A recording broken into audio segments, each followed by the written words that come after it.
শুধু আইন থাকলেই হয় না, এটার একটা প্রয়োগ লাগে, সাথে সাথে মানুষের অভ্যাসেরও পরিবর্তন করতে হয়।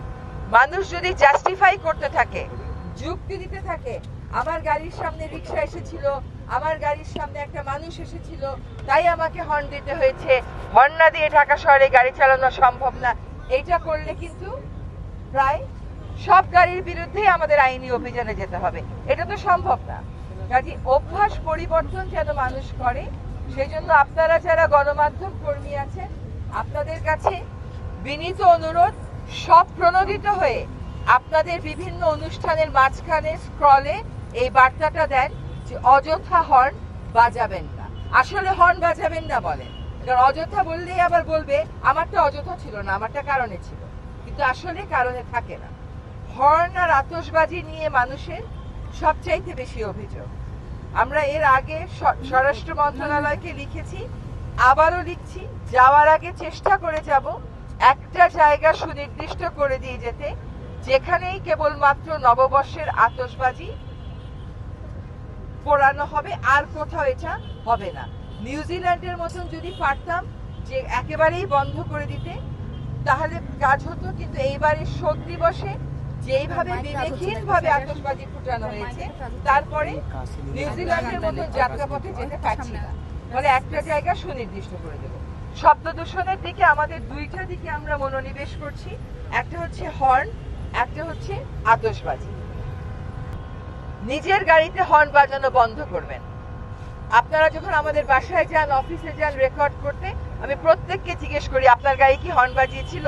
প্রত্যেকে উত্তর দেন জি আপা, হর্ন বাজিয়ে আসছি। এখন থেকে গাড়িতে উঠবেন আর হর্ন বাজাবেন না। অভ্যাসটা পরিবর্তন করতে হবে। দুইটা জিনিস জরুরি, একটা হচ্ছে অভ্যাস পরিবর্তন করা, একটা হচ্ছে আইনের প্রয়োগ করা। এই শব্দ দূষণ নিয়ন্ত্রণের জন্য একটা প্রকল্প ছিল, প্রায় 15 কোটি টাকা, সেই প্রকল্পের অর্ধেকেরও বেশি টাকা খরচ হয়ে গেছে, এটা কোনো দৃশ্যমান ফল হয়নি।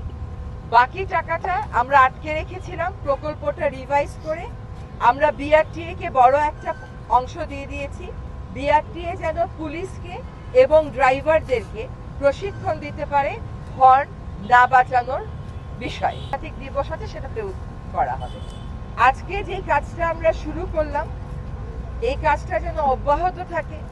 পরিবেশ অধিদপ্তর এবং পুলিশ যেন একসাথে প্রাধিকার ভিত্তিতে যেসব জায়গা নীরব এলাকা ঘোষিত, সেখানে অভিযান পরিচালনা করে, এবং এই অভিযান যেন চলমান থাকে, সেটার একটা ব্যবস্থা আমরা করছি। আমরা একটা কর্ম পরিকল্পনা করছি। আশা করি নির্বাচিত সরকার এই কাজগুলো অব্যাহত রাখবে, এবং জরিমানা আমরা আরোপ করা শুরু করেছি। প্রথম দিকে আমরা একটু নমনীয় হলেও আশা করি পুলিশ পরবর্তীতে আরো কঠোর অবস্থানে যাবে।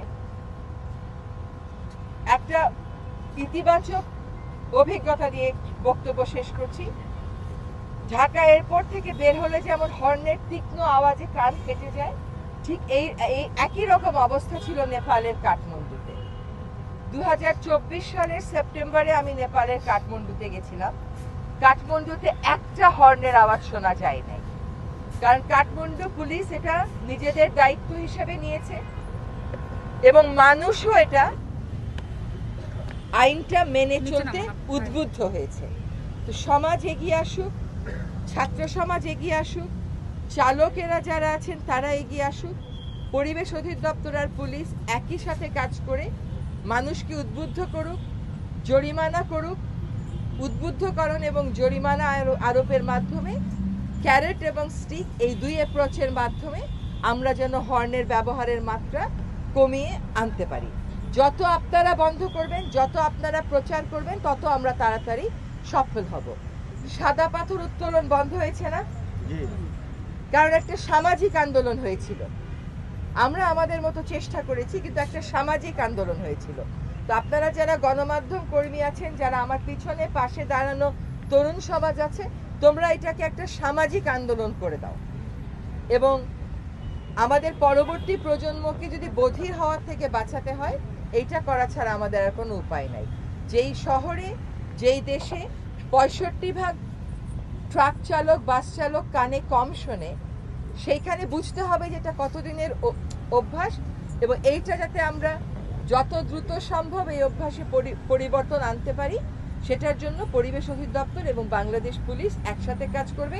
সকল গণমাধ্যম যারা আছেন তাদের কাছে আবারও আহ্বান জানাচ্ছি যে এইটা দায়িত্ব মনে করে, সরকার টাকা দিলে প্রচার করবেন বিজ্ঞাপন তা না, কিন্তু দায়িত্ব মনে করে স্ক্রলে দেন, দায়িত্ব মনে করে খবরের মাঝখানে দেন।